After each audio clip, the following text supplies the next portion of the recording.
Hola, kata siapa kita butuh AFF? Disclaimer sebelumnya, ini bukan bentuk kekecewaan karena kita kalah dan gak dapat piala ciki itu.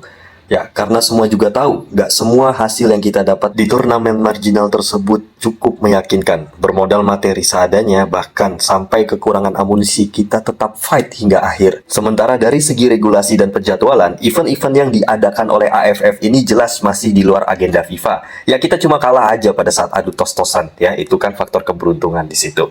Tapi kalau kita mau lihat dari sudut pandang objektif tentang turnamen ini, coba jujur aja, apa yang bisa diharapin dari piala ini? Ya, paling kalau nggak cuma buat uji coba, ya buat nambah jam terbang aja untuk menemukan pemain-pemain baru sebagai pelapis nantinya.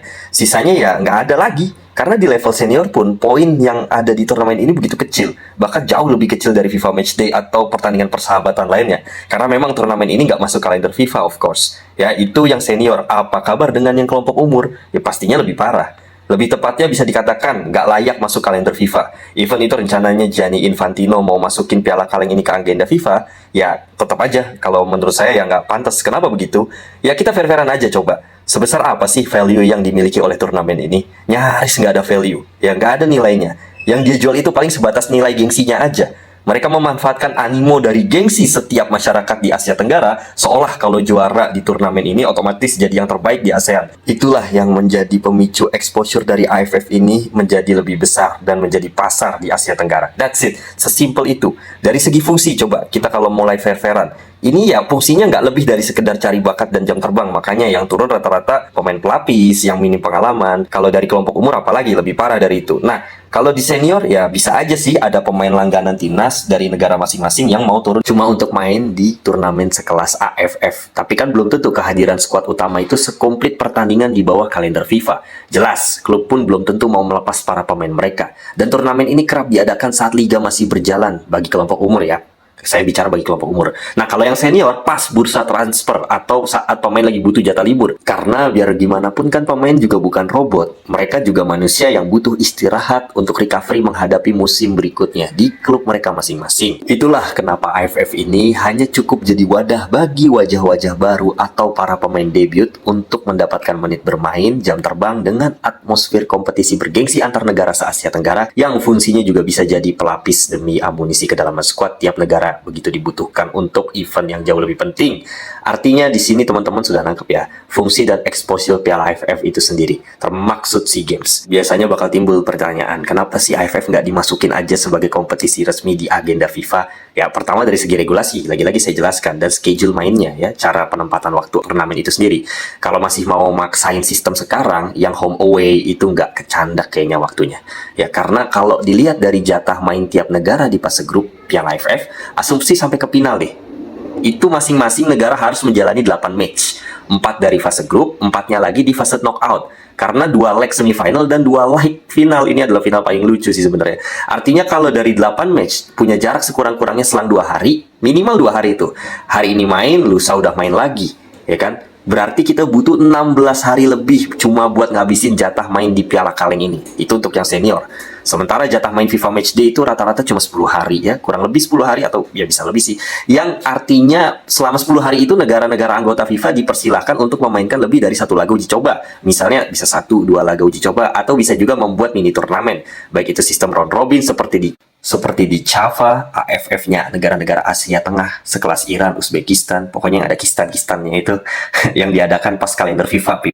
Yang tentunya lebih kompetitif dari segi kualitas dan cocok buat push rank karena setiap pertandingannya memiliki poin setara FIFA Matchday. Atau bisa juga langsung main 4 besar seperti Piala Raja di Thailand. Itu kan mini turnamen ya, sekelasnya lah.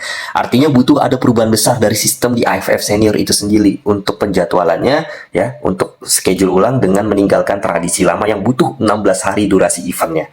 Tentu itu kelamaan pastinya. Karena ya AFF senior itu kan berisikan 10 peserta dari 2 grup. Udah gitu lek-lekan pula di fase gugur. Terlalu banyak memakan waktu memang. Ya, cuma plus poinnya bagus buat melatih jam terbang dan menit bermain serta mengasah mental karena exposure-nya yang memang besar berkat animo yang tinggi dari masyarakat di Asia Tenggara. Negatifnya ya banyak, mereka diadakan di luar agenda FIFA, itu satu, sehingga menyulitkan tim untuk menurunkan para pemain terbaik mereka, dan itu juga dirasakan di turnamen AFF kelompok umur sekalipun. Ya apalagi kalau kelompok umur mah udah nggak ketolong lah pokoknya, karena tampil dengan kekuatan seadanya, otomatis dari segi kualitas level kompetitifnya pun pasti berkurang, karena cuma menang di animo doang sebenarnya. Kurang prestisius sih lebih tepat ya, karena nggak ada yang dikejar kecuali piala kalengnya itu sendiri ya, cuma pialanya aja, sisanya nggak ada yang dikejar. Nah, belum lagi dari segi fasilitas dan perangkat pertandingan masih jauh dari level kompetitif antar negara yang sebenarnya. Dengan daya minat animo masyarakat setinggi itu, harusnya AFF sudah mulai memasang VAR atau VAR dan fasilitas pendukung lainnya yang dibutuhkan untuk pertandingan kompetitif skala internasional. It's okay kalau dari kelompok umur belum lengkap ya, belum bisa diterapkan, tapi ya seenggaknya di senior harus udah bisa diaplikasikan. Karena kan ya lu duit banyak di sana, animonya gede, sponsor banyak yang masuk ketika AFF yang level senior pastinya. Nah, kalau untuk yang turnamen kelompok umur apa kabar? Kayak macam under 23, under 19, under 16, ya kudu tahu diri, udah tahu nggak pakai VAR, jangan banyak tingkah, harus dipersiapkan dengan matang dan lebih profesional lagi dalam menyediakan perangkat pertandingan, karena kan cacat banget tuh perangkat pertandingannya kemarin ya, begitu merugikan kita, terlalu banyak dan terlalu sering ya, dari fase grup, semifinal, sampai final itu ngerugin banget lah pokoknya. Yang harusnya onside jadi offside, ya kan kayak berasa buta gitu wasitnya atau hakim garisnya. Nah terus kurang tegas kalau ada pelanggaran, ada kungfu di sana. Ini bola apa martial arts sih, berasa MMA atau enggak? Ya intinya harus diperhatikan mulai dari kompetensi wasit dan para asistennya ya, karena itu banyak kecacatan pada pertandingan-pertandingan itu. Masih sering salah dalam memimpin sepanjang laga. Baru-baru ini banyak keputusan-keputusan kontroversial yang terjadi di turnamen ini. Seperti permainan keras kerap dibiarkan sehingga membuat peserta lain dirugikan. Ketidaktegasan tersebut makin membuat pemain yang sering melakukan pelanggaran kian melunjak. Ya karena dibiarkan begitu saja. Dan tim yang modal provokasi tersebut serta main kasar seperti itu jelas tidak mencerminkan sportivitas dalam pertandingan. Dan tim yang gak sportif gak layak main di turnamen yang levelnya lebih tinggi. Termasuk turnamennya yang dengan banyak kecacatan pada kualitas pastinya gak layak diikuti juga. Ya, selain membahayakan karir permain kita, hal-hal yang nggak tegas itu jauh dari sportivitas, ya sama sekali nggak mendidik pemain, dan untuk naik level itu susah bagi turnamen itu sendiri. Itulah kenapa sampai ketum PSSI kita Pak Erick Thohir mempertimbangkan keikutsertaan tim nasional Indonesia di turnamen-turnamen berikutnya di bawah bendera AFF, khususnya di kelompok umur. Ya langkah yang paling ekstrim ya bisa aja kita ambil keputusan untuk keluar dari AFF. Itulah kenapa Australia nggak minat sama sekali dengan turnamen ini, karena tentu mereka udah mempertimbangkan dan berhitung antara risiko dengan faedah di AFF ini. Bedanya kan sebagian besar dari pemain mereka ya tentu banyak yang abroad, banyak yang kualitasnya mereka itu lumayan, dan liga mereka juga berjalan dengan baik, sehingga jam terbang dan kapasitas pemain mereka kalau cuma untuk mengasah kualitas dan cari jam terbang, nggak harus tuh sampai ikut turun tangan ke piala kaleng sekelas Asia Tenggara ini. Sementara kita kan masih on the way untuk ke tahap seperti itu. Tentu banyak alternatif yang bisa kita pilih kalau terpaksa harus keluar dari AFF. Entah kualitas liga kita yang ditingkatkan lebih profesional lagi, lebih berkualitas lagi, tapi ya diprioritaskan demi pemain-pemain lokal terutama ya, kasih tempat buat mereka. Atau bisa juga alternatif lain, misalnya pemain kita difasilitasi untuk bisa abroad ke luar negeri, negeri yang memang dasarnya sepak bolanya bagus. Atau kita juga bisa keluar berpartisipasi ke turnamen AFF tapi dari zona lain. Ya, jadi turnamen sekelas AFF dari zona lain. Misalnya kayak di East AFF itu dari Asia Timur. Ya, tentunya di situ kita bisa berpotensi tuh bertemu tim kelas dunia seperti Korea, Jepang, atau China. Yang tentunya harus merintis dulu dari bawah, bertemu tim selevel Hong Kong, Taiwan, Macau, tim-tim yang masih bisa kita atasi untuk bertemu tim kuat di level berikutnya.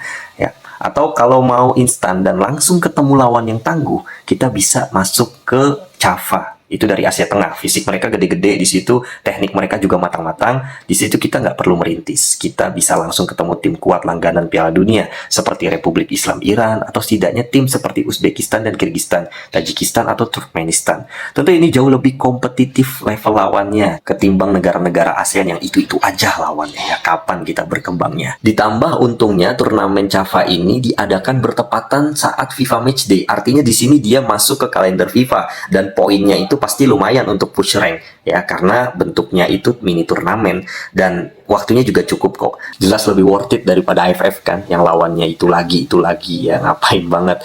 Ya Walaupun lagi-lagi seprotes apapun kita dengan AFF, tetap aja kita nggak bisa lepas selama masih lebih mentingin jaga hubungan sebagai anggota negara-negara ASEAN.